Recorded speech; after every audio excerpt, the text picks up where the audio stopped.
Глава 351. Демон войны. На озере 4 государств были волны, бушующие во всех направлениях, подобно шторму. Если бы южная летняя страна не была подготовлена заранее, столкнувшись с такими волнами, было бы трудно гарантировать, что они не понесут никаких потерь.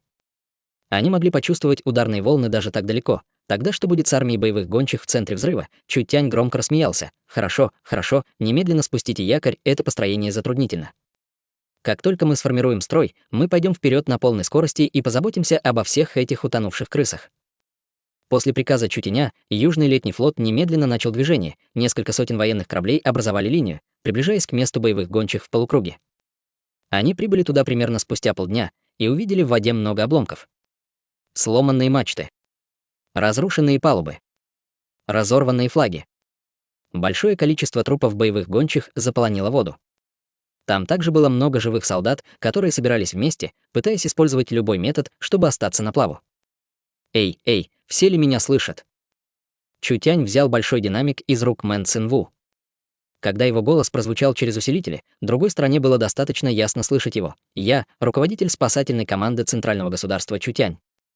Я услышал крупное бедствие, которое произошло здесь, поэтому я быстро приехал издалека, чтобы помочь, но я никогда бы не подумал, что все будет настолько серьезно. Но вам не нужно беспокоиться, я сейчас же прекращу ваше мучение».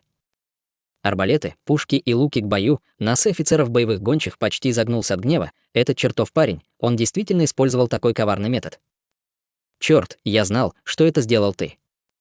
Ван Тиньлун стоял на половине военного корабля и выглядел очень расстроенным, когда его окружили несколько сотен солдат боевых гончих. Это разозлит короля Фэнга и королевство Орлиного захоронения. Никто не сможет тебя спасти, просто дождитесь его мести. Чутянь огляделся по сторонам. Ван Тиньлун и Наньгун Линг, оба этих повстанца были ранены, но они все еще были живы. Их удача была действительно велика. Они оба были знакомы с территорией Южного Лета, поэтому для короля Фэнга было естественно позволить им руководить. Чутянь также обнаружил, что был только один эксперт по борьбе с воинами Царства Истинных Духов, но только с одним из них угрозы не было вообще. В конце концов, боевые гончие уже были такими, как они могли отомстить, короля Фэнга здесь не было. Предсказание Дунфангана вовсе не было ошибочным, король Фэнг действительно начал двойную атаку. Боевые гончие посылали свои войска через воду, а другая сторона пересекала горный хребет, чтобы устроить засаду в городе. Этот план был довольно хорош, южные летние солдаты были очень слабы. Если бы они не остановили флот боевых гончих, у них не было бы сил защищать город. Они не могли защитить город, потому что не могли остановить армию в 600 тысяч человек. Центральное государство было словно крышка гроба с последним гвоздем, она рано или поздно падет на врага. Но действительно ли все было так просто? Чутянь сделал только случайный ход против боевых псов, и он уже остановил их 600 тысяч флот, как они могли продолжать играть? Но Чутянь только начинал, Чутянь заговорил в динамик. «Дорогие беженцы, пожалуйста, подготовьтесь. Вы скоро почувствуете толчок». Все солдаты боевых гончих широко раскрыли глаза от шока. Что этот парень собирается сделать? Чутянь щелкнул правой рукой. В облаках появилось несколько очертаний, представляющих собой несколько десятков гигантских дирижаблей Комитета чудотворной торговли. Каждый дирижабль охранялся небольшой группой рыцарей-грифонов. Когда дирижабли приблизились, большое количество бомб упало, как дождь, и было брошено в армию боевых гончих. Волны взрывов пришли одна за другой на озере 4 государств. После того, как эти жестокие бомбы взорвались в воде, ужасающих ударных волн было достаточно, чтобы разрушить их внутренние органы. С этой дикой бомбардировкой было невозможно представить жертвы боевых гончих. Черт! Убейте их!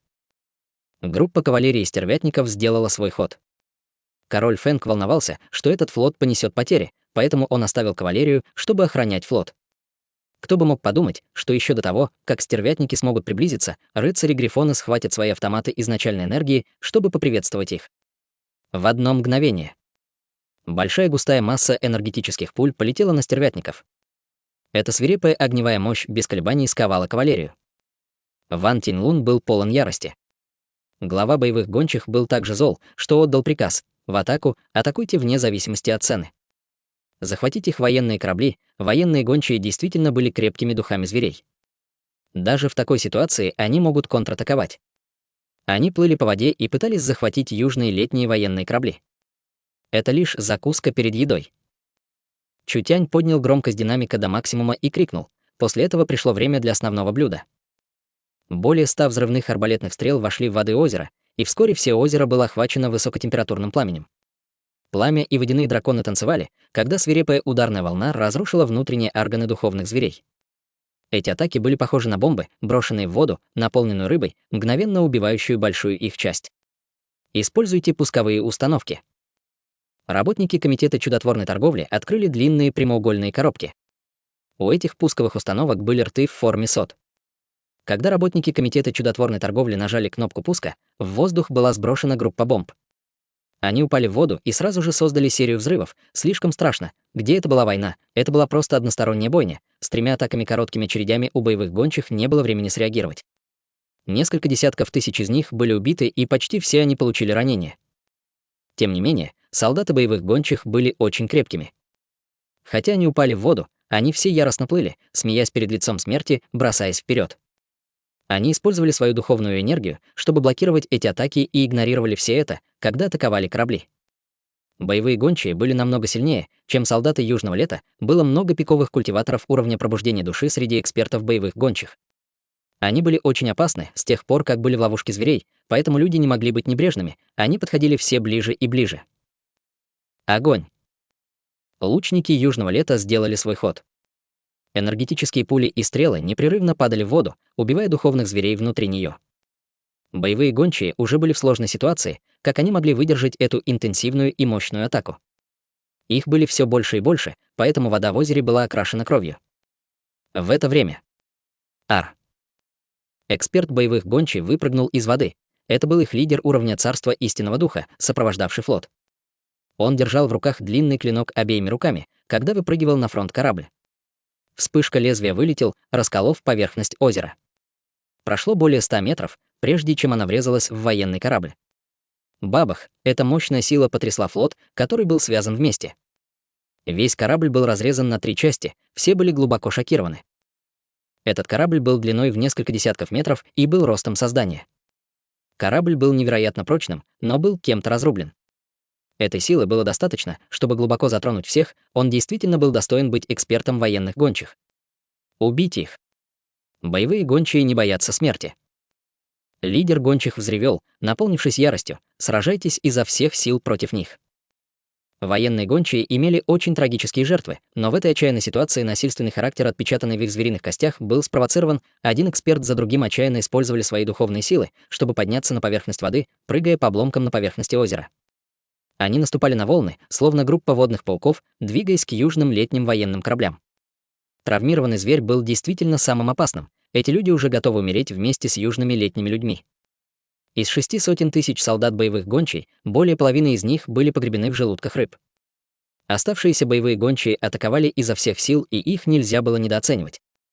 Молодая мисс, используйте пушку изначальной энергии. Мэн Цинву уже ждала этого приказа, так как она немедленно запустила оружие на корабле. Эта пушка изначальной энергии была сделана из драгоценных металлов 3-го уровня. Она была темно-серебристого цвета, на котором были начерчены руны. У нее также была очень компактная структура, словно произведение искусства. Старшая сестра Бинву, дай мне снаряд. Чэнь Бинву бросила снаряд, который был даже толще ее руки. Чутянь втолкнул его в пушку, и пушка изначальной энергии загорелась. Мощная энергия начала заполнять внутреннюю часть пушки, и свет от дула был несравненно ярким. Эксперт Царства Истинного Духа был слишком быстрым, невооруженным глазом было трудно прицелиться в него, пушка изначальной энергии была очень сильна, но у Чутяня была только одна лучшая возможность. Как только он позволит ей ускользнуть, другая сторона будет защищена, и преуспеть будет намного сложнее, поэтому он должен был сделать это за один раз. Лампа разума, зажгись, божественное сознание Чутяня заперло врага, и мощная пушка изначальной энергии была выпущена. Со звуком взрыва, который заполнил небо, снаряд был отправлен в воздух. Он был окружен ярким белым светом, похожий на метеор, прорезая небо и проникая сквозь пустоту. Со скоростью, которая в несколько раз превосходила скорость звука, он достиг эксперта уровня Царства Истинного Духа. Быстро, слишком быстро, лидер боевых гончих хотел уклониться, но уже было слишком поздно. Когда белый свет пронесся мимо, половина его тела исчезла. Это был уважаемый эксперт Царства Истинного Духа. Он был фактически убит странным оружием, которое использовала другая страна. Это было очень чисто и без малейшего колебания, заставляя волосы всех встать дыбом. Страшно было не только боевым гончим, даже солдатам Южного Лета было трудно в это поверить. В маленьком королевстве не было много экспертов Царства Истинного Духа, и каждый эксперт в их глазах походил на духовного бога. Такое мощное существование было убито оружием, на создание которого Чутянь потратил меньше месяца, Чэнь Бинву вручила еще один снаряд. Чутянь положил снаряд в пушку и, не давая боевым гончим времени на подготовку, направил дуло на озеро и выстрелил. Пушка выпустила сильное пламя, выпустив еще одну волну оглушительной энергии. Бабах, те пугающие температуры, которые достигли нескольких десятков тысяч градусов, мгновенно испарили большую часть озера. Эта страшная энергетическая волна взорвалась во второй раз, и несколько сотен солдат боевых гончих были убиты взрывом. Даже самый храбрый воин рухнет в этот момент. В глазах боевых гончий Чутянь не был человеком, он был демоном. Он был демоном войны, сумасшедшим демоном, который беспощадно и жестоко уничтожал своих врагов.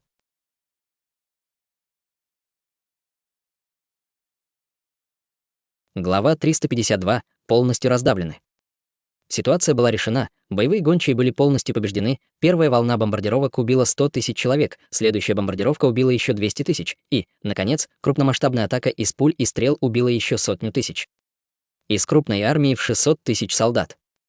Сколько осталось сейчас? Боевые гончие не боялись смерти, но в этой ситуации у них не было никакой надежды на победу, у них даже не было на что опереться.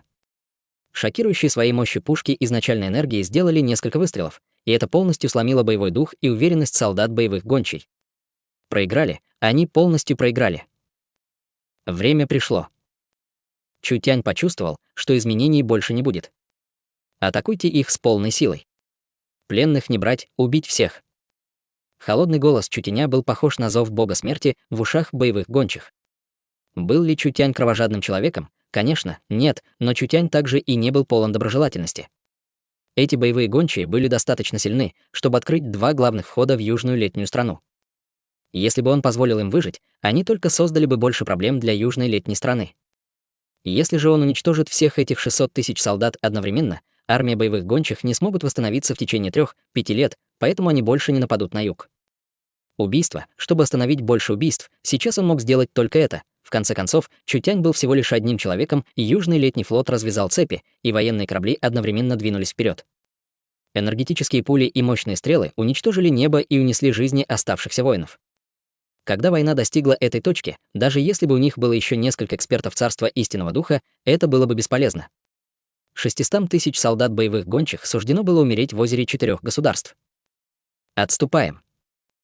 Ван Тиньлун прекрасно знал, что в этой битве не было никакой надежды. Огромное количество стрел и пуль, которые беспощадно падали градом, заставили сердце Ван Тиньлуна похолодеть. Он мог лишь тянуть Нангунь-Линга, когда отступал. За королевством боевых гончих было королевство Орлиного Захоронения, поэтому, даже если все войска погибли, пока существовало королевство Орлиного Захоронения, южная летняя страна не осмелилась бы атаковать имперский регион. С плодородной горой не было страха перед отсутствием дров, Чутянь холодно рассмеялся, когда увидел это. Хотите уйти? Как это может быть так просто? Можно сказать, что Ван Тиньлун сыграл значительную роль, будь то падение оборонительной линии фронта или имперского города. То, что Чутянь больше всего ненавидел в своей жизни, это мятежников, не говоря уже о том, что этот парень причинил много неприятностей и боли для комитета чудотворной торговли. Я оставлю вам Нангунь-Линга, Ван Тиньлун мой. Чутянь, маркиз Божественного Ветра и Чэнь Бинву вместе спрыгнули с военного корабля. Чутянь стоял на досках, плавающих на воде, и быстро метнулся к Ван Тиньлуну, словно метеорит. Меч пустоты был снят с его спины, и гладкий, как грань зеркала, он был мгновенно покрыт пламенем. Мерцающий огонь. Из меча вылетело обжигающее пламя. Когда ци острого меча оказалась позади него, Ван Тиньлун внезапно подпрыгнул, повернувшись в воздухе, чтобы ударить своим копьем. Свет копья и ци меча столкнулись, давление заставило взорваться воду окружающего озера. Бесчисленные капли воды начали падать. Они оба плыли по воде, будучи разделены более чем 10 метрами. Лицо Ван Тиньлуна было очень темным. Он никогда не думал, что Чутянь не только спасется живым из имперского города, но и продвинется еще на один большой шаг, став культиватором пробужденной души поздней стадии. Чутянь поднял меч, чтобы указать на него: это действительно карма. Вы чувствовали себя очень довольными погоней за этим отцом из имперского города.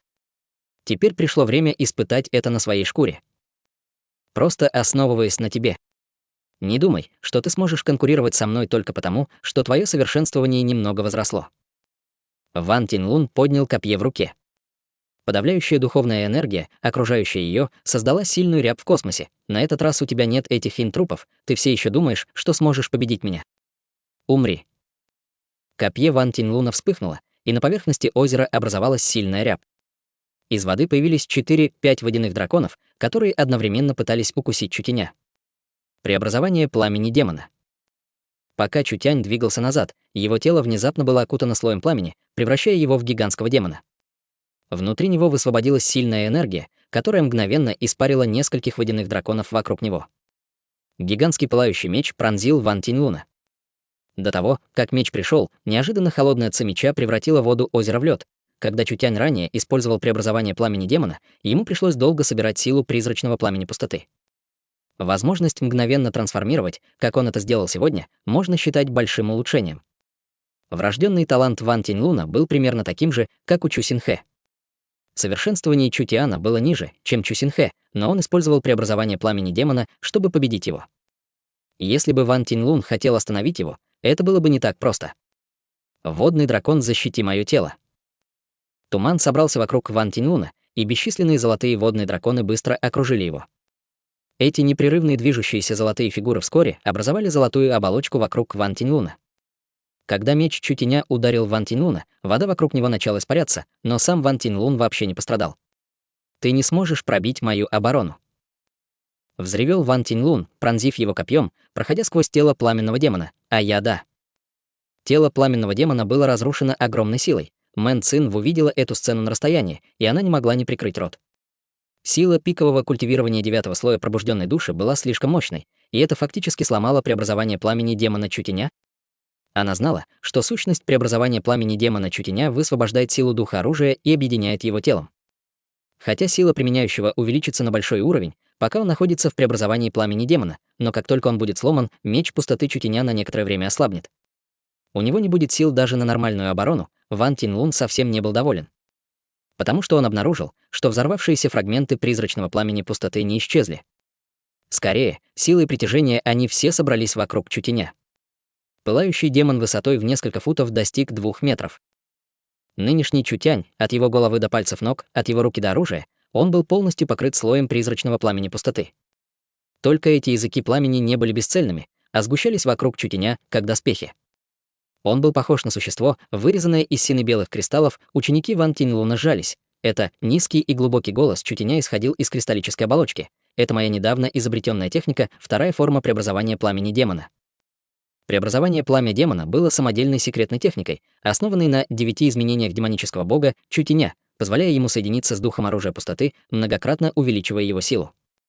Когда совершенствование Чутяня возросло, он реорганизовал эту секретную технику и создал новую вторую форму.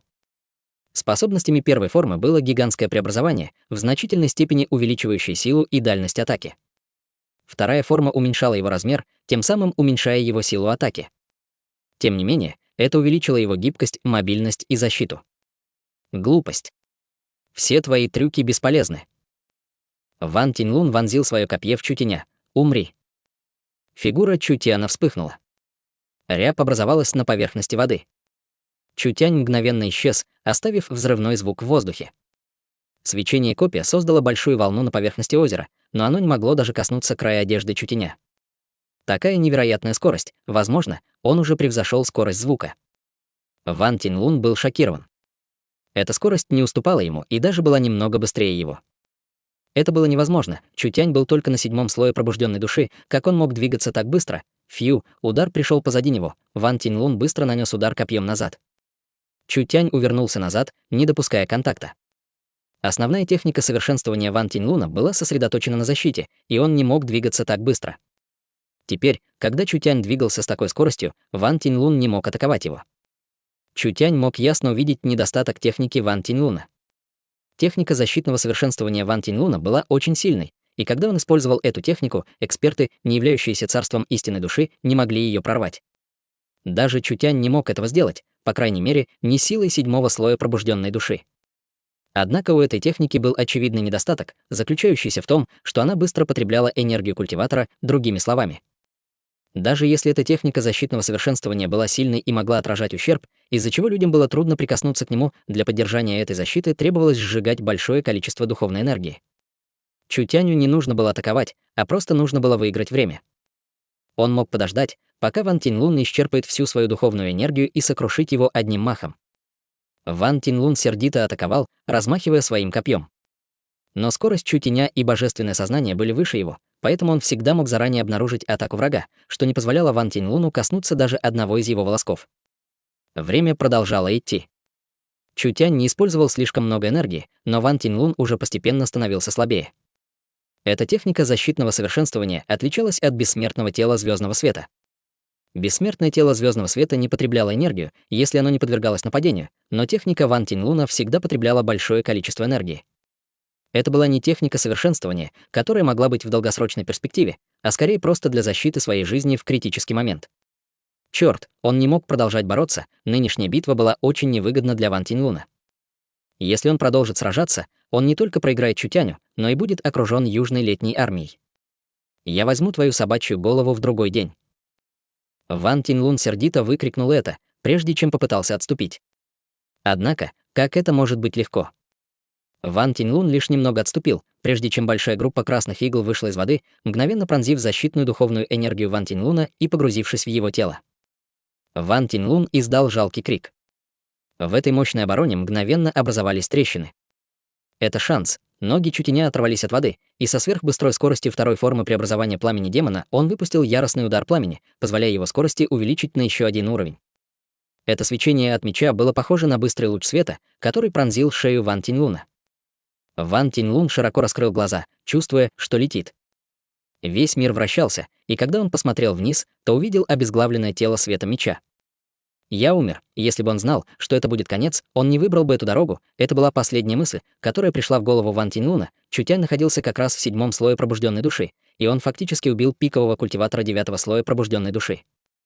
С другой стороны, вместе с маркизом Божественного Ветра и Чэнь Бинву, Нангун Линг был также убит, оба мятежника были наказаны, а армия в 600 000 боевых гончих исчезла, южная летняя страна проиграла 2 битвы, потеряла более миллиона солдат, потеряла имперский город и имперский регион, а также потеряла старшего маршала и южного летнего короля. Весь этот позор, наконец, закончится здесь.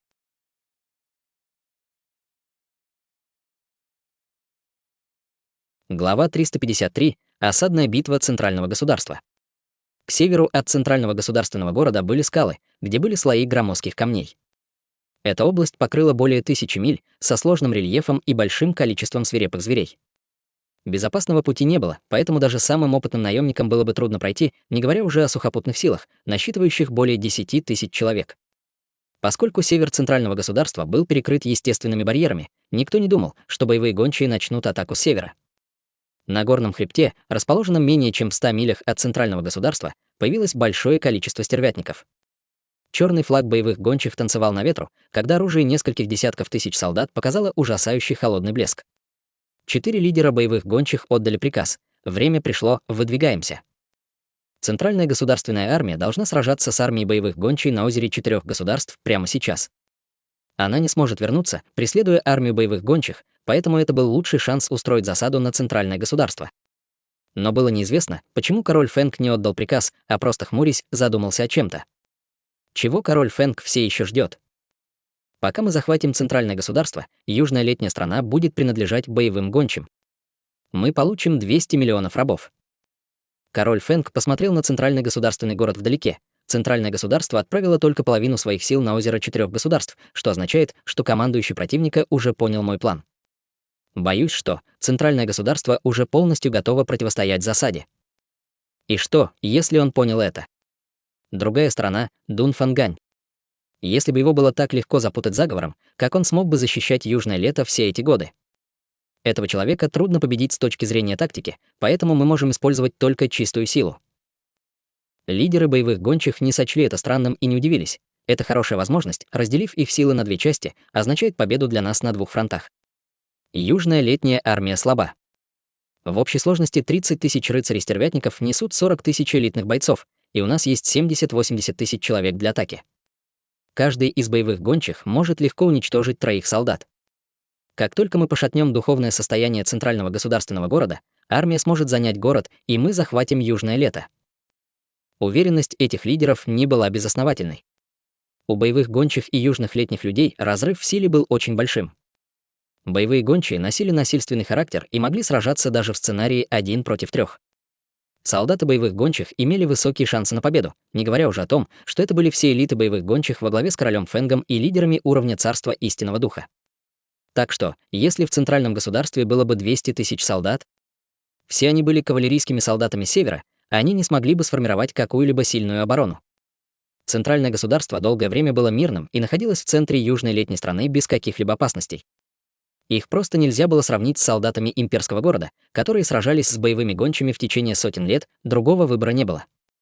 Они могли только вступить в битву, король Фэнг решил рискнуть на этот раз. Он лично ехал на короле стервятников, отдавая приказы. 30 тысяч стервятников начали готовиться к битве, причем каждый стервятник нес 2-3 элитных воинов, когда они поднимались с этого уединенного пика. В атаку! 30 тысяч величественных стервятников были похожи на густое черное облако, летящее над центральным государственным городом. Центральный государственный город уже подготовил свою оборону, и все граждане вернулись в свои дома. Армия южного государства занимала позиции на главных улицах. Бабах! Прозвучали тревожные звуки, Дун Фангань держал меч короля, когда он лично контролировал бой в командной башне. Враги атакуют с севера, по оценкам, их около 30 тысяч. Лучники приготовятся к атаке, как и ожидалось. Неужели королевство Орлиного захоронения послало больше подкрепления? Это число было выше, чем предполагал Дун Фангань, но оно не достигло точки невыносимости. По приказу Дун Фанганя 10 тысяч стрел были выпущены, как саранча, вылетающая из центрального государственного города. Каждая стрела была наполнена мощной духовной энергией, позволяющей ей лететь до километра с эффективной дальностью убийства около 500 метров. Король Фэнг был также опытным командиром, поэтому он ожидал сопротивления со стороны центрального государства. Когда они услышали звук спущенной тетивы, король Фэнг поднял руку, и их формирование изменило направление. Они избежали густого дождя стрел и снова атаковали центральный государственный город.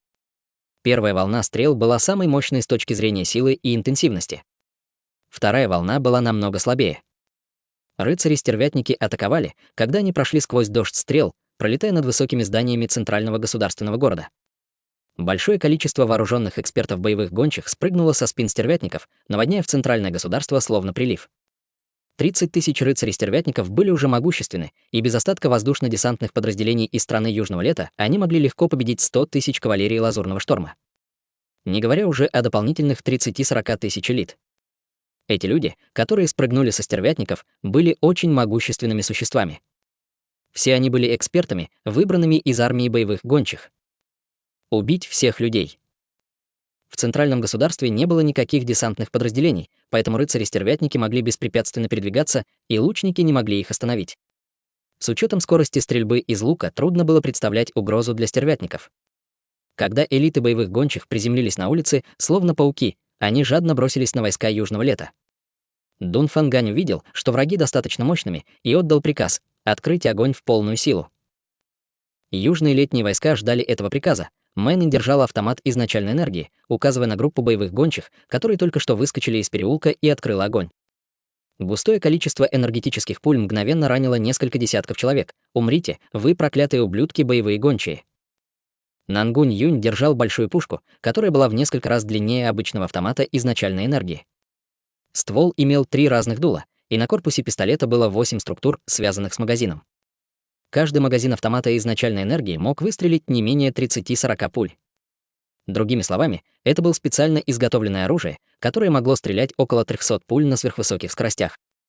Хонг, хонг, хонг. Невиданное ранее оружие разразилось взрывами, которые звучали как звериный рев. 3 дула выпустили огромное количество пуль как шторм. Нангунь Юнь стрелял по небу, и сразу несколько рыцарей-стервятников были разорваны в клочья ужасающей мощью. Ха, это чертовски приятно. Это оружие от босса было специально сделано для меня. Нангунь Юнь обернулся, и 3 дула вспыхнули пламенем. Я позволю вам почувствовать мощь комитета чудотворной торговли. Это было тяжелое огнестрельное оружие, специально изготовленное Чутянем. Он был сделан из избыточных материалов пушек изначальной энергии, поэтому он был очень хорош и мог выдерживать высокоскоростную стрельбу без разрушения ствола. Эта скорость стрельбы из тяжелого огнестрельного оружия была более чем в 3-4 раза выше, чем у автомата, и получила название «штурмовая винтовка». В комитете чудотворной торговли была только одна такая, и Нангунь Юнь использовал его для своего удовлетворения. Открыть огонь в полную силу. Уничтожьте этих вредителей. Мэн Ин и Нангунь Юнь только начинали. Южная летняя армия скрывала свои силы от врагов. Когда войска боевых гончих вступили в бой, войскам Южного Лета не пришлось ждать, они открыли огонь из бесчисленных автоматов изначальной энергии. У этих автоматов изначальной энергии не было диапазона арбалетов, но они имели ужасающую разрушительную мощь на ближней и средней дистанции. Будь то мощность или скорость, их нельзя сравнивать. В битве имперского города 20 тысяч автоматов изначальной энергии уже хватило, чтобы отбить рыцарей-стервятников. Нынешние центральные государственные городские войска имели более 10 тысяч автоматов и несколько десятков тысяч пистолетов. Хотя у них не было воздушно-десантной единицы, не было никакого сравнения с точки зрения масштаба и количества. Дун Фангань организовал свои войска в тесное соединение. Боевые гончие бросились в огонь и мгновенно понесли невероятный тяжелый урон. Лидеры гончих были шокированы. Что происходит? Когда они, люди, получили все это странное оружие? Глаза короля Фэнга загорелись. Как и ожидалось, это было какое-то быстро производимое оружие, которое было сделано из очень дешевых материалов, поэтому они могли сделать так много за такой короткий промежуток времени. Если боевые гончие ждали бы еще 3-5 месяцев, даже если бы королевство Орлиного захоронения лично послало войска, им нужно было бы заплатить довольно большую цену. Чтобы захватить Южное Летнее Королевство, это замечательно, если бы эта технология могла быть использована в королевстве Орлиного захоронения, она стоила бы больше 10 королевств боевых гончих. Вперед, атакуйте всей нашей силой. 4 лидера боевых гончих сделали свой ход. Эти 4 эксперта Царства Истинного Духа были похожи на 1000 кавалеристов, нападая силой, которая не уступала силе 10-тысячной кавалерии. Они мгновенно разорвали оборону Южного Лета и нанесли довольно большие потери их войскам. Эти духовные звери все еще строят из себя непобедимых. Посмотрим, как они справятся со мной. Вивиан хотела сделать шаг. «Подожди, подожди!» Неожиданно крикнул ей Мэн Ин: «Сейчас не время, твоя цель — король Фэнг». Вивиан сказала сквозь стиснутые зубы: «Эти парни слишком ненавистны, их нелегко вытерпеть». «Не беспокойся, мы зададим им жару». Нангунь Юнь убрал преувеличенную штормовую винтовку и вытащил пушку изначальной энергии. Мэн Ин загрузила снаряд, и они направили его на культиватора Царства Истинного Духа, летящего в небе. Огонь! Бабах! Звук взрыва, сотрясающего землю, был выпущен. Белый свет был еще более ослепительным, чем солнце, и мгновенно пронзил небо. Он точно приземлился на тело лидера боевых гончих, мгновенно разрывая половину его тела. Сила белого света продолжала проникать в небо, и она также уничтожила несколько десятков рыцарей-стервятников. Это была мощь пушки изначальной энергии. Дун Фангань был полностью шокирован. Чутянь ранее описывал эту пушку и сказал, что она в несколько сотен раз сильнее обычного пистолета изначальной энергии. Дун Фангань знал, что эта пушка изначальной энергии не была слабой, только он никогда не думал, что ее сила достигнет такой ужасающей точки. Это было просто невероятно. Эта сцена не только шокировала Дун Фанганя, но и всех, кто почувствовал шокирующую разрушительную мощь пушки изначальной энергии. Они не могли не признать, что их души дрожат. Эта вещь была слишком сильна и ужасна, лицо короля Фэнга стало зеленым. Он все еще недооценил людей Южного Лета, но если у людей было это оружие, почему они не использовали его в имперском городе? Сколько из этого оружия было в Южной Летней стране? Если бы у них было достаточно этого оружия, и они были бы на их кораблях, флот боевых гончих на озере 4 государств был бы в опасности, пушка изначальной энергии стоила много, и даже используя государственную казну, комитет чудотворной торговли мог сделать только 4 из них, поэтому, естественно, они не могли вооружить армию ими. Однако, когда две армии столкнулись друг с другом, даже одно или два из этих вооружений могли сдерживать вражескую армию. Продолжайте стрелять. Нангунь Юн и Мэн Ин продолжали стрелять. Пушка изначальной энергии прогремела с ужасающими звуками взрыва, заполнив небеса ударными волнами. Поскольку эксперты Царства Истинной Души другой стороны были настороже, убить другого эксперта было не так просто. Однако убийство большого количества рыцарей-стервятников было уже достаточно, чтобы поднять их моральный дух. Король Фэнг вскрикнул: «Не паникуйте, у них только 2 подобных оружия. Любой, кто сможет их убить, будет владеть этими оружиями». У боевых гончих появились выражения волнения на лицах. Кто не хотел оружия, которое могло бы мгновенно убить экспертов Царства Истинного Духа, мужчины будут храбрыми со щедрыми наградами. 3 лидеров боевых гончих лично сделали свой ход, заставив рыцарей-стервятников атаковать группу Мэн Ин.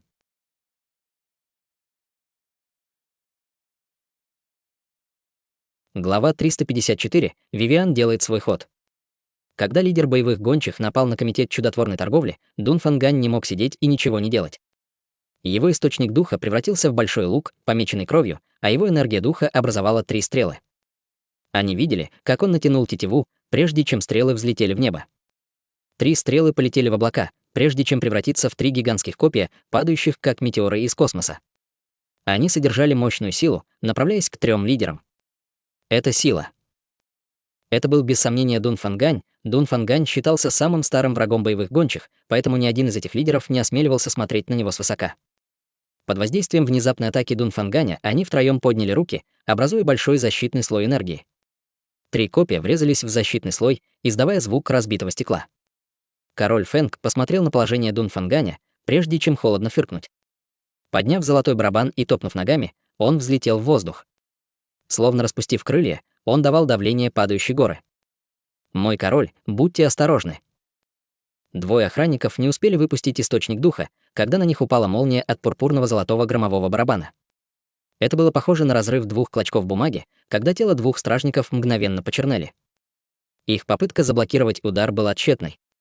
Словно в этом золотом барабане томилась страшная громовая энергия, которая мгновенно взорвалась лучами света. Когда эта энергия напала на Дун Фанганя, десятки тысяч лучей молнии разошлись во всех направлениях, образуя несравненно большую паучью сеть. Дун Фангань раньше не сражался с королем Фэнгом, но из-за давления, которое он чувствовал, совершенствование этого человека значительно превосходило его длинный лук преобразовался в набор доспехов. Дун Фангань также размахивал мечом, наполненным острой аурой. Это был меч короля, который охраняла страна Южного Лета. Этот меч был не просто символом короля Южного Лета, это было божественное оружие несравненной мощи. Силы Дун Фанганя было достаточно, чтобы заблокировать шокирующую атаку короля Фэнга. Бабах, когда золотой барабан встретился с мечом короля, земля рухнула наполовину Чжан, и вокруг них образовалась дыра шириной в 30 метров. Окружающие здания были разбиты на кусочки, а маленькие и большие каменные осколки отправляли людей в полет на несколько десятков метров. Вокруг них образовалась ударная волна невероятной силы. Когда сталкивалось большое количество духовной энергии, сила ударной волны была невообразимой. Были даже пламя и вспышки молнии, которые покрывали все вокруг них, создавая мощный энергетический духовный шторм, который разрушал все на своем пути. Атака короля Фэнга была несравненно ожесточенной, атака Дун Фанганя была слабее, но источник духа оружия Дун Фанганя уже трансформировался в защитное состояние, поэтому оно будет поглощать большую часть урона. Эта атака казалась равной, но ни одна из сторон не использовала свое оружие по-настоящему, так что это было просто испытанием на прочность. Ха! Дун Фангань — это все, на что ты способен. Неизвестно, использовал ли король Фэнг какую-то секретную технику, но его вены внезапно набухли, заставляя его извергать все больше и больше энергии. Ноги Дун Фанганя не могли стоять прочно, поскольку большая дыра начала увеличиваться в глубине. Бог грома. Дай мне силы. Молния упала с неба и приземлилась прямо на золотой барабан, немного увеличив мощность этого оружия. Дун Фангань обнаружил, что защищаться от этой взрывной силы было трудно, так как большое количество молний непрерывно атаковало его. Доспехи, сформированные из его источника духа, перенесли шторм ударов и были заполнены большим количеством вмятин. Дун Фангань не желал быть побежденным, поэтому он увеличил свое сопротивление. Руны на королевском мече вспыхнули, когда сила, запечатанная в нем, взорвалась, мгновенно выпустив острый и шокирующий ци меча. Король Фэнг не имел никакой защиты, и он потерял большое количество крови, когда на его теле появилось несколько больших ран. Есть ли разница между этими ранами и царапинами от ножа? Король Фэнг поднял золотой барабан в правой руке, а его левая рука сконденсировала неистовую энергию, которая была направлена на Дун Фанганя. Дун Фангань одновременно поднял кулак и послал его королю Фэнгу. В тот момент, когда кулаки столкнулись, вся область была разрушена их силой, когда высвободилось ужасающее количество энергии, сметающее все вокруг. Духовная броня Дун Фанганя раскололась, и он пролетел несколько сотен метров, как будто его сбила бомба. Он рухнул прямо на землю, так как его внутренние органы были полны травм. Сила короля Фэнга была очень глубока, и даже Дун Фангань был немного слабее. Столкнувшись с кем-то вроде короля Фэнга, экспертам Южного Лета было бы трудно победить в этой битве. Они могли только послать войска самоубийц, чтобы ослабить его силу, пока они не смогут убить его одним ударом. Убить Южного Летнего короля. Армия боевых гончих была полна боевого духа, когда они увидели, насколько силен король Фэнг. Южная летняя страна имела огромную огневую мощь, поэтому им было очень трудно победить их, но если бы король Фэнг убил Южного Летнего короля Дун Фанганя, центральное государство оказалось бы в хаосе. Тогда появилась бы возможность, поэтому, даже если они не смогли бы захватить город, оборонительные сооружения были бы нарушены, и армия смогла бы вступить в город, чтобы легко одержать победу. Король Фэнг, естественно, не упустил бы такой хороший шанс. Золотой барабан выпустил ослепительную молнию, которая была нацелена прямиком в сердце Дун Фанганя. Однако появилась рябь в пространстве, и внезапно перед ними появилась миниатюрная фигура. Кто это? Этот человек появился слишком внезапно, и король Фэнг не успел среагировать. Красивая и нефритовая маленькая рука схватила расцветающий громом золотой барабан короля Фэнга и выпустила свою духовную энергию, мгновенно отбросив его на несколько метров. Эта фигура с легким колебанием появилась позади него, прежде чем сверкающий и прозрачный кинжал пронзил воздух. Пространство было разрезано словно ткань. Это плохо. Король Фэнг готовился отступить, но мгновенно был окружен пространственной энергией. Он не смог вовремя среагировать, чтобы спастись, а когда пришел в себя, то появился на расстоянии более 100 миль, плавая над лесом. Черт! Что здесь происходит? Может ли быть эксперт, спрятанный в южной летней стране? Даже если бы в южной летней стране и был скрытый эксперт, он никогда бы не подумал, что он может быть таким сильным. Король Фэнг даже не видел, как духовная энергия была выпущена до того, как этот человек появился позади него. Даже в королевстве орлиного захоронения экспертов подобного уровня можно было пересчитать на пальцах одной руки. Не говоря уже о том, что атрибут духовной энергии этого человека был очень особенным, фактически являясь редким пространственным атрибутом. Король Фэнг, естественно, не имел никакой защиты в этом сценарии, поэтому он был напрямую вытащен из центрального государства. «Кто ты?» Король Фэнг увидел эксперта, который внезапно появился и не мог не быть шокированным. Это был маленький человек ростом в 1 метр и 40 сантиметров, с босыми ногами и парой хрустальных лодыжек, которые были безупречны, как нефрит. У нее была цветочная корона на голове и незрелое лицо, это явно был молодой эльф. Почему эльфы вмешиваются? Король Фэнг не мог этого понять. Страна Южного Лета определенно не имела такой поддержки, в этом не было никаких сомнений, иначе королевство орлиного захоронения наверняка узнало бы об этом. Эльфы также не будут помогать человеческой стране без причины, это не соответствовало стилю эльфов с древних времен. Вивиан уже не могла сдерживаться, Чутянь предупредил ее, что она не может раскрыть свои способности и статус перед многими людьми, иначе вся южная летняя страна будет знать, что есть молодой эльф, помогающий им сражаться с духовными зверями. Эльфийский лес немедленно получил бы новости, и это было бы плохо для комитета чудотворной торговли. Лучшим способом было вмешаться, когда король Фэнг сражался с королем Южного Лета, и сделать неожиданный ход, чтобы никто не смог отреагировать. Прежде чем они смогли ясно увидеть, что происходит, Вивиан насильно перенесла короля Фэнга в отдаленное место. Таким образом, боевые гончие потеряют своего лидера, а она сможет сражаться без забот. Разве эльфам нужна причина для борьбы с духовными зверями? Вивиан сражалась с несколькими опытными зверями в лесу. Этот король Фэнг был немного хлопотным, но его сила не соответствовала Вивиан. «Ты ищешь смерти». Король Фэнг мгновенно ударил золотым барабаном. Пространственная трещина. Вивиан использовала метод, который она использовала для борьбы с Дунфанганем. Сначала она создала одну пространственную трещину, чтобы заблокировать атаку короля Фэнга, а затем бросила еще одну на его тело. Как только оружие короля Фэнга коснется пространственной трещины, он сам будет им пронизан. Острое чутье короля Фэнга почувствовало пространственные колебания энергии, и его оружие остановилось прямо перед трещиной. Однако молния, вырвавшаяся из золотого барабана, обошла пространственную трещину, стреляя в Вивиан. Этот духовный зверь действительно имел навыки. Вивиан сражалась со многими влиятельными людьми в лесу хаоса, но мало кто мог видеть сквозь пространственные силы Вивиан.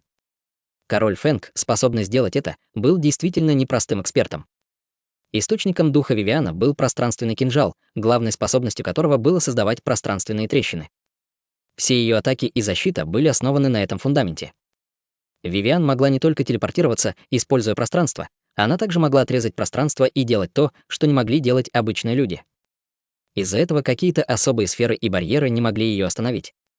У Вивиан также была необычайная сила атаки, так как она могла разделять пространство, она также могла разделять все на пространственном уровне. Разрез. Вивиан подняла правую руку. Пространство было разорвано невидимой силой, и большой рот поглотил всю молнию. Лицо короля Фэнга слегка упало. Почему ты спасаешь жизнь насекомым южной летней страны с твоей-то силой? Может ли быть так, что ты также нацелена на знания, которые есть у комитета чудотворной торговли и Чутеня? Если это так, мы просто можем поделиться. Вода из колодца не будет мешать речной воде. Король Фэнг несколько колебался. Совершенствование этого маленького эльфа было немного выше его, и она имела редкую для этого континента пространственную энергию. Даже если бы король Фэнг был сильным и имел бы богатый опыт, ему было бы очень трудно убить другую сторону. Вивиан презрительно сжала губы. «Я презираю работу с духовными зверями. Если я не умру, ты умрешь. Так почему ты так много треплешься?» Король Фэнг тоже был в ярости. Этот эльф просто не мог отличить хорошее от плохого. Король Фэнг поднял золотой барабан, чтобы вызвать несколько тысяч граммовых ударов, похожих на плотные капли дождя, дико падающих вокруг него без остановки. Пространственная энергия этого эльфа была необычной, но ей пришлось пробиться сквозь пространство, чтобы использовать свои способности. Король Фэнг использовал молнии вокруг него, и было трудно зафиксировать его положение невооруженным глазом. Вивиан хотел открыть в космосе трещину, чтобы телепортироваться прочь, но когда пространственная трещина образовалась рядом с королем Фэнгом, большое количество молний вошло в пространственную трещину, из-за чего Вивиан не могла уйти. Использовать всю свою силу, чтобы окружить себя и остановить Вивиан от движения? Нет, это было только начало. Тело бога грома. Молнии вокруг него мгновенно соединились и присоединились к божественному сознанию короля Фэнга, что позволило ему превратиться в гиганта высотой более 2 джанов. У этого гиганта было тело животного и человека с парой гигантских крыльев на спине. Он был окружен молнией, и аура короля Фэнга увеличилась в несколько раз. Это становилось хлопотно. Все знали, что пространственный атрибут был одним из самых сильных, но они не знали, что чем сильнее сила, тем больше у нее ограничений. На Вивиана оказывали влияние 2 основных фактора при попытке манипулировать пространством. Первым было расстояние, то есть чем дальше расстояние, тем ниже точность. Например, Вивиан могла легко атаковать человека на расстоянии 10 метров, но на 100 метров было бы немного сложнее, а точно ударить кого-то на расстоянии километра было практически невозможно. Это было потому, что манипулирование пространством зависело от божественного сознания. Чем дальше расстояние, тем слабее ее божественное сознание. Вторым фактором была пространственная стабильность, которая также могла повлиять на точность. Пространство было стабильным в большинстве ситуаций, но когда пространство было заполнено большим количеством мощной энергии, колебания энергии приводили к тому, что пространство становилось нестабильным. Если сил Вивиан не было достаточно, чтобы преодолеть эту энергию, ее атаке было бы очень трудно поразить врага.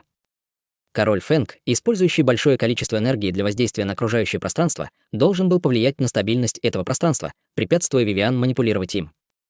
Он использовал энергетические волны, чтобы мешать ее божественному сознанию, мешая ей захватить его. Черт, она никогда бы не подумала, что этот парень может знать так много. Может и быть так, что он раньше боролся против кого-то с пространственным духом, презрение Вивиан исчезло, так как на этот раз она сражалась с опытным бойцом, и ей было бы трудно победить, если бы она была небрежна. Хотя Вивиан могла легко убежать, используя свою пространственную энергию, но если она потерпит неудачу в первой же важной миссии, которую дал ей Чутянь, то как бы она смогла вернуться назад?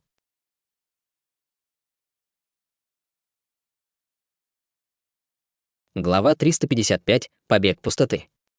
Тогда ей остается только попробовать технику, которой обучил ее Чутянь. У Вивиан была врожденная пространственная энергия, но поскольку она не могла найти подходящую технику совершенствования, она могла полагаться только на свой источник духа, чтобы пробиться сквозь пространство и сражаться, делая ее стиль борьбы монотонным. Что касается телепортации и деления пространства, все они были дополнениями к разрыву пространства.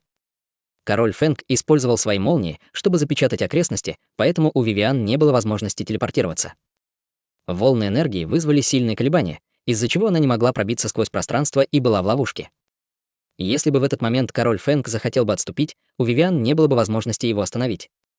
Однако казалось, что король Фэнг не планировал сбегать, а использовал еще большее количество молнии, чтобы напасть на Вивиан. Хотя у этого эльфа была пространственная энергия, ее защита была очень слабой. Пока он мог приблизиться, король Фэнг был уверен в ее убийстве, даже если ее совершенствование было выше его. Однако, как Вивиан могла не знать, о чем он думал, этот грязный духовный зверь на самом деле хочет убить меня. Вивиан всего несколько дней культивировала технику «Побег пустоты», но у нее уже было несколько достижений. Это не было связано с врожденным талантом Вивиан. В конце концов, она была экспертом царства истинного духа и не практиковала технику пространственного совершенствования в течение многих лет. Теперь, когда она внезапно нашла технику совершенствования, подходящую для ее источника духа, и, естественно, она будет только дополнять ее источник духа. Когда король Фэнг приблизился к Вивиан, он сразу же выпустил молнии, которые окружили Вивиан. Молнии вспыхнули с яростной энергией, которая быстро разрушила окружающее пространство, ограничивая способность Вивиан телепортироваться. «Умри». Острый шип из молнии сгущался, когда он летел в Вивиан. Тело Вивиан дрогнуло, когда молния проникла в ее грудь, и ослепительная энергия вышла через ее спину. Она мертва. Король Фэнг показал радость. При такой сильной атаке ей было бы трудно выжить. Но в это время король Фэнг был шокирован, обнаружив, что молнии не повредили тело Вивиан. Эта атака лишь проникла сквозь воздух и совсем не коснулась ее. Вивиан все ближе и ближе подходила к королю Фэнгу. Это плохо. Король Фэнг ощутил сильное чувство опасности, Вивиан показала хитрую улыбку. Этого расстояния должно быть достаточно. Она подняла свою белую как нефрит руку и сжала нож, который искривлял пространство, чтобы разорвать короля Фенга. Пространственный разрез, разрез объекта на пространственном уровне, это игнорировало прочность предмета, и даже самый твердый предмет был бы разорван, кровь расцвела, все произошло в одно мгновение, король Фенг был разделен на две части, начиная от талии. Этот король Фенг королевства боевых гончих даже не мог понять, как умер, это действительно было слишком просто, был ли это эффект от побега пустоты? Побег пустоты — это техника, которая действительно имела тот же эффект, что и ее название. Когда Вивиан использовала побег пустоты, ее тело было покрыто пространственной духовной энергией. Враг все еще мог видеть ее в это время, но ее тело было уже изолировано тонким слоем пространственной энергии, уже не находясь в обычном пространстве. Это условие теоретически может нейтрализовать весь ущерб, будь то лед, огонь, ветер или молния, он пройдет через тело Вивиан. Они будут остановлены на пространственном уровне и не смогут дотронуться до Вивиан, они вообще не смогут навредить ей. А с ее особой способностью пространственный кинжал, она в это время могла спокойно пересекать пространство, чтобы атаковать. Суть техники «побег пустоты» заключается в ее непредсказуемости. Как только Вивиан стала более знакома с этой техникой совершенствования, с силой ее атаки пространственного кинжала, другие не могли причинить ей вред, а она легко могла контратаковать. Ее сила достигла удивительного уровня, и даже гений того же уровня может быть убит ею в мгновение ика, конечно, побег пустоты не был неуязвим. Хотя она не может быть ранена обычными методами, но атаки, основанные на разуме, душе, пространстве и времени, все же могут иметь влияние на нее. Если силы недостаточно, даже при сотнях миллионов атак Вивиан не получит никаких травм, потому что эти атаки не заставят ее расходовать энергию. Но если хотя бы одна атака будет достаточно мощной, она может разрушить пространственный энергетический барьер, что разрушило бы технику Вивиан. Вивиан только начала культивировать в побег пустоты, поэтому ее сила совершенствования еще не была достаточно высокой. Если бы она получила атаку, которая была такой же сильной, как ее совершенствование, ее техника была бы естественным образом сломана. Но, к сожалению, короля Фенга его совершенствование было слабее, чем у Вивиан, поэтому у него не было способа нарушить эту технику. Техника также будет улучшаться с силой Вивиан. Если бы ее техника совершенствования могла достигнуть царства большого успеха, она была бы достаточно сильна, чтобы любые обычные атаки в том же царстве не могли ей угрожать. Даже если их совершенствование было на 3-5 уровней выше, пока они находились в одном и том же царстве, обычные атаки бесполезны. Это была ужасающая часть пространственной техники. Готово. Вивиан отправила труп короля Фенга обратно в центральное государство. Король Фенг внезапно исчез с поля битвы и появился снова примерно через полминуты.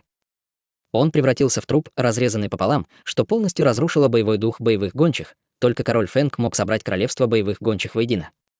Как только боевые гончие потеряли верховное лидерство короля Фенга, они немедленно распались на свои племена и были полностью разбросаны, теперь король Фенг был мертв. Могут ли боевые гончие иметь шанс? Отступаем, отступаем. Лидеры боевых гончих чувствовали, что нет необходимости продолжать сражаться. Вместо того, чтобы тратить военную мощь в центральном государственном городе, было бы лучше вернуться назад и расширить свою территорию. После смерти короля Фенга королевство боевых гончих рухнуло, и их союз был разрушен, но будет ли это так просто? Пространственная веревка. Когда лидеры боевых гончих собирались двигаться, пространство вокруг них исказилось. Их окружала невидимая веревка, которая также была одной из секретных приемов техники побега пустоты. Это плохо, лидеры боевых гончих не успели вырваться на свободу. Вивиан появился в пространстве рядом с одним из лидеров и мгновенно разрезала его тело на 2 части. Она не останавливалась ни на секунду и снова исчезла. Слишком быстро. 2 других лидеров боевых гончих уже поняли, что в южной летней стране есть эксперт, способный управлять пространством. Как они оба смеют быть небрежными, 2 из них высвободили свою духовную энергию и разрушили пространство вокруг них. Они использовали быстрые и случайные движения, чтобы избежать пространственного ограничения, сопротивляясь засаде пространственного эксперта. Зубы Вивиан болели от ее ненависти. Эти парни были по-настоящему хитрыми, и если бы Вивиан не было неудобно, чтобы ее увидели другие, она бы уже преследовала этих 2. Но теперь у нее не было другого выбора, они уже были бдительны. Вивиан было трудно сделать шаг, поэтому она могла только отпустить этих 2 парней. Битва за центральное государство закончилась большой победой, армия противника была практически полностью уничтожена. От престижного короля Фенга до 2 других лидеров боевых гончих, все они погибли здесь, южная летняя армия защитила 6 южных государств и убила короля Фенга. Эта славная победа наполнила жителей Южного Лета восторгом и гордостью, несравненно волнующая новость также пришла с озера 4 государств. 600-тысячная основная армия боевых гончих была полностью уничтожена. Они были фактически уничтожены. Когда жители Южного Лета узнали об этой новости, они почти заподозрили, что у них проблемы с ушами. Чутянь привел с собой 200 тысяч человек, и он уничтожил 600 тысяч вражеской армии. Это была просто невероятная победа. Более того, после битвы на озере 4 государств равнины боевых гончих потеряли половину своей основной силы, поэтому они больше не могли вторгаться на юг, и южная летняя страна потеряла несколько сотен тысяч элитных войск, боевые гончие также потеряли несколько сотен тысяч элит, боевые гончие захватили один регион и 2 государств Южного Лета. Но Южное Летнее Королевство убило короля боевых гончих, это казалось поражением для обеих сторон, но боевые гончие больше не могли им угрожать, и Южная Летняя страна могла прийти в себя за это время. Тем не менее, за королевством боевых гончих все еще было ужасающее королевство Орлиного захоронения, поэтому, прежде чем придет время, Дун Фангань не осмелится захватить имперский регион. Он избегал провоцирования королевства Орлиного захоронения, тем самым избегая их ожесточенных попыток мести, игнорирующих при этом все издержки. Теперь самой большой скрытой опасностью было королевство Орлиного захоронения. Страна Южного Лета одним махом уничтожила основные силы боевых гончих и убила короля-вассала, которого послало королевство Орлиного захоронения, что привело к тому, что большое королевство боевых гончих потеряло много сил. Это не было чем-то, что королевство Орлиного захоронения не могло проглотить. Как могущественное враждующее королевство, их вооруженные силы, несомненно, были сильны. Если бы они захотели уничтожить Южную Летнюю страну, Южная Летняя страна столкнулась бы с захватчиками в 10 раз сильнее, чем боевые гончие. Как они будут сопротивляться им тогда? Королевство Орлиного захоронения было амбициозным королевством, сражавшимся одновременно во всех 4 направлениях. Поэтому они еще не двинулись против маленькой Южной Летней страны. Не говоря уже о том, что Южная Летняя страна так решительно победила боевых гончих, поэтому, если Дун Фангань распространит слухи, позволяя им поверить, что за Южной Летней страной существует сила Леса Хаоса, королевство Орлиного захоронения будет осторожным. Без должного расследования они не осмелятся оскорбить неизвестного врага. Теоретически, страна Южного Лета успела бы подготовиться, но было трудно оценить, как долго это продолжилось бы. Короче говоря, кризис в Южной Летней стране был далек от завершения. В связи с этим Дун Фангань быстро созвал всех на совещание. Они обсуждали, как за короткое время укрепить оборону страны Южного Лета, чтобы должным образом подготовиться к защите от вторжения в королевство Орлиного захоронения. Великий ученый Гоу Цинцу сказал, у нынешней страны Южного Лета небольшая территория, скудные ресурсы и тонкая духовная энергия. Единственное, за что мы можем цепляться, это за оружие Комитета чудотворной торговли, и даже с ним все равно будет трудно противостоять королевству Орлиного захоронения. Кроме того, бумага не может обернуть пламя. Если в Южной Летней стране в таких масштабах использоваться оружие изначальной энергии, эта новость будет отправлена в другие страны всего через 1-2 месяца. В то время это будет не только королевство Орлиного захоронения, но и другие королевства будут также заинтересованы в нас. Это было одним из вещей, о которых беспокоился Южный Летний король. Оружие изначальной энергии было единственной гарантией, которую они имели в сопротивлении королевству Орлиного захоронения, но оно также повлекло бы за собой крупную катастрофу для всей страны. В конце концов, оружие изначальной энергии было слишком привлекательным. Независимо от того, что это была за страна, пока у них было это оружие, они могли бы увеличить свою национальную силу в 10 раз, не говоря уже о королевствах, даже империи будут заинтересованы в них. В то время Южная Летняя страна столкнется не только с королевством Орлиного захоронения, но и с некоторыми из самых могущественных наций на континенте. Сможет ли такая слабая страна защитить Комитет чудотворной торговли? Деревья мертвы, а люди живут. Это называется бедностью, порождающей желание. Если мы хотим защищаться от внешних сил, мы не можем быть консервативными. Гоу Цинцу высказал свое мнение, нам нужно расширяться. Великий ученый разумен. Дун Фангань слегка кивнул. Мы не можем двигаться на север, на востоке и западе ничего нет, поэтому мы можем только попытаться направиться на юг. Согласно тому, что знает этот король, и южные леса очень богаты, но там также есть много разных труднопредставляемых сил, некоторые из них — существа, которые не уступят даже враждующим королевствам. Южная Летняя страна слишком слаба, поэтому, если мы войдем поспешно, нас проглотят, не оставив даже костей. Есть предложение, как нам действовать. Только одно королевство Орлиного захоронения уже могло привести Южную Летнюю страну в такое состояние. В лесу хаоса было много чего, что не уступило бы воюющим королевствам, а весь лес хаоса имел ресурсы и потенциал для формирования целой империи. Для такого богатого региона, даже если бы страна Южного Лета могла получить небольшую часть ресурсов, этого было бы достаточно, чтобы увеличить всю национальную мощь страны Южного Лета. Это был действительно отличный метод увеличения силы. Только может ли страна Южного Лета действительно создать базу в этом месте? Страна Южного Лета, возможно, не сможет, но Комитет чудотворной торговли сможет. Мэн Цин Ву встала и сказала: комитету чудотворной торговли гораздо проще войти в лес хаоса. Это было правдой, южная летняя страна, какой бы слабой она ни была, являлась все же страной. Если бы вошла страна, местные жители немедленно признали бы ее как нарушителя, и давлению, с которым они встретятся, будет трудно противостоять. Комитет чудотворной торговли был другим. Лес хаоса был очень хаотичным, но именно из-за этого хаоса были большие возможности для бизнеса. На континенте было много торговцев, которые были готовы пойти на риск, и местные жители не были настороже по отношению к внешним торговцам. Товары комитета чудотворной торговли имели конкурентное преимущество в лесу хаоса.